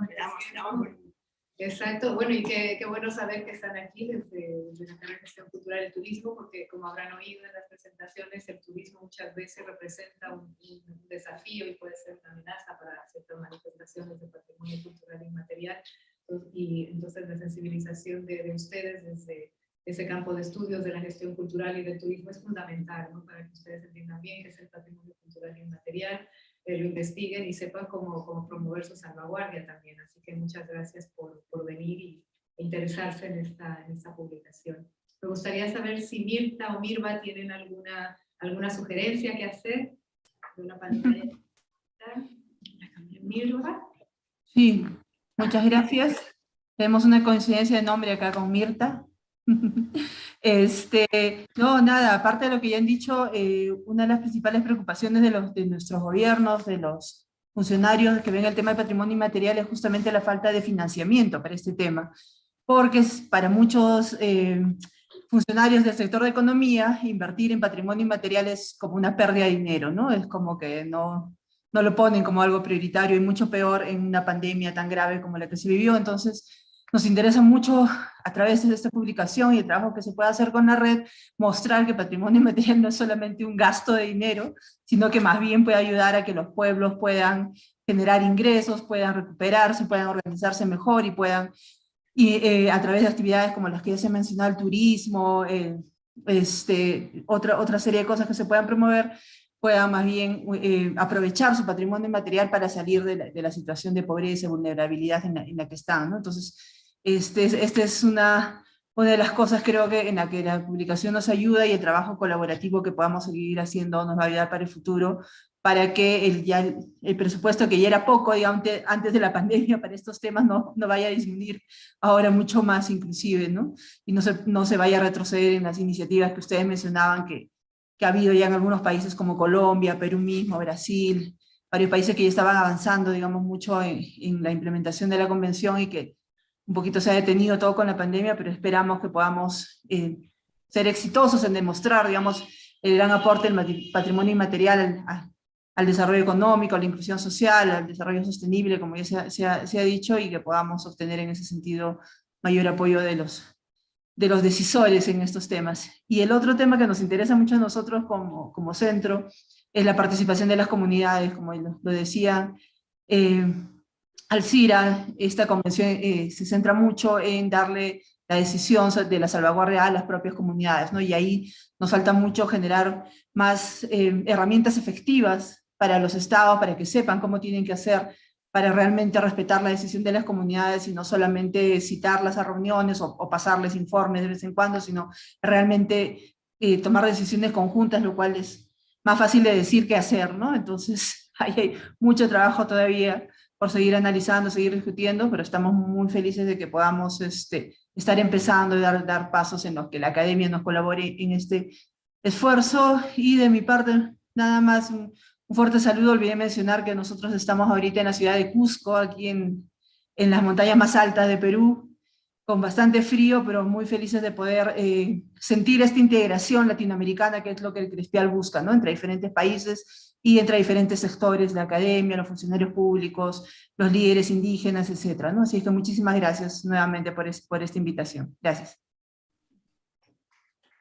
Bueno, muchísimas gracias, Mirva. Muchísimas gracias a ustedes, a todos los que fueron, me posibilitaron todo el espacio de hoy, como así también toda la proyección del libro. Para terminar, a mí me gustaría reflexionar con lo siguiente. Más que nada, pensaba y escuchaba que hay estudiantes de gestores culturales y también de turismo, ¿no? Y me parece que es un desafío grande rever este enfoque para verdaderamente que haya un encuentro de diálogo con las comunidades, con las organizaciones, con los grupos, porque a veces no todos son comunidades. En la urbanidad encontramos también muchos grupos o agrupaciones que se reúnen de pueblos originarios o que están con el proceso identitario, o afrodescendientes o afroindígenas. Digamos, todo este mestizaje a rever, esa sería la invitación, a rever el gran mestizaje que tenemos en Argentina y en Latinoamérica, ¿no? Y poder pensarnos también desde un lugar más cercano, de diálogo, que no sea ya desde una cuestión tan lejana de aquellos, de los otros, sino más bien de nosotros, y construir desde ese lugar. Me parece que es un desafío enorme, y coincidiendo con lo que estaba escuchando, de una segunda vuelta de investigación conjuntamente con las comunidades o con los pueblos, me parece que ese es el desafío. Escuchar, pensar y por ahí problematizar la palabra inclusión. Incluir al otro. ¿Por qué incluir al otro? El Estado ha tenido políticas de inclusión y muy bien no nos ha ido. Entonces tal vez buscar otras nuevas formas de expresión que nos permitan ese diálogo y que nos permitan trascender de estos lugares que ya sí, se han dado bastante y por lo que vemos se ha, desde distintos lugares se ha aportado. Pero bueno, ese es el desafío. Así que desde mi lugar le digo, Chaltumay-pu Compuché, muchísimas gracias a todos y todas, y Peu Calial, hasta que otra vez en algún otro círculo nos volvamos a encontrar. ¿No? Chaltumay, gracias.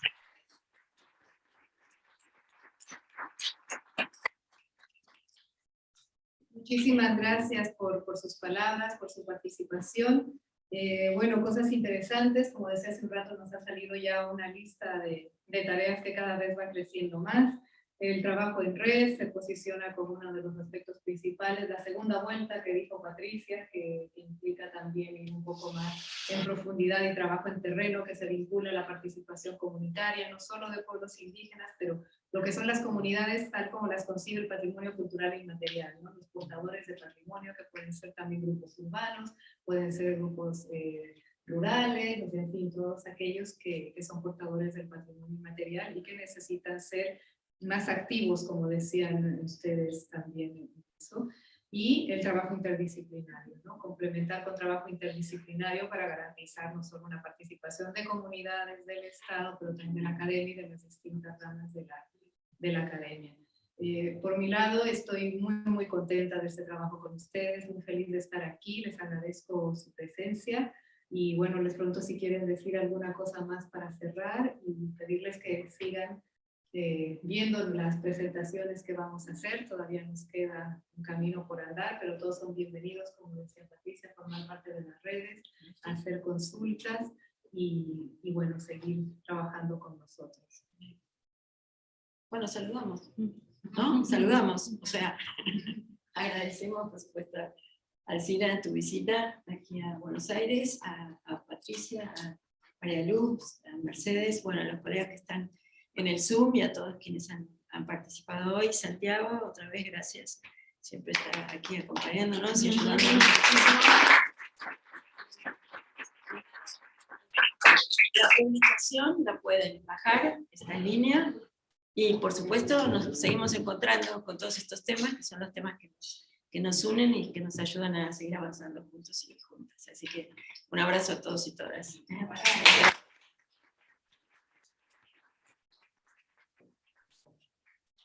Gracias, chao, gracias. Bajar en cama. Chao. Gracias.